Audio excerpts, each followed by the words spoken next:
আজ কুমিল্লায় army medical কলেজের নবনির্মিত স্থায়ী ক্যাম্পাস উদ্বোধন এবং 500 শয্যা বিশিষ্ট আর্মি মেডিকেল কলেজ হাসপাতালের ভিত্তিপ্রস্তর স্থাপন করেন সেনাবাহিনী প্রধান জেনারেল ওয়াকারুজ্জামান।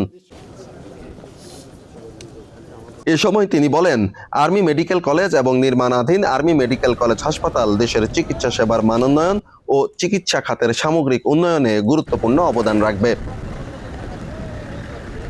বর্তমানে এ কলেজে 250 জন শিক্ষার্থী অধ্যয়নরত এবং প্রতিষ্ঠার পর থেকে এখন পর্যন্ত 6টি ব্যাচ থেকে মোট 283 জন শিক্ষার্থী সাফল্যের সাথে চিকিৎসক হিসেবে উত্তীর্ণ হয়ে দেশ ও বিদেশে কর্মরত রয়েছেন।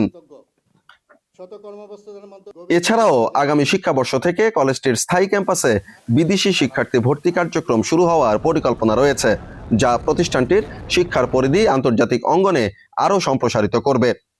উক্ত অনুষ্ঠানে বাংলাদেশ সেনাবাহিনীর quarter master general, director general of medical services, engineer in chief, adjutant general, medical college ও হাসপাতালে কর্মরত ব্যক্তিবর্গ ও অধ্যয়নরত শিক্ষার্থীগণ উপস্থিত ছিলেন।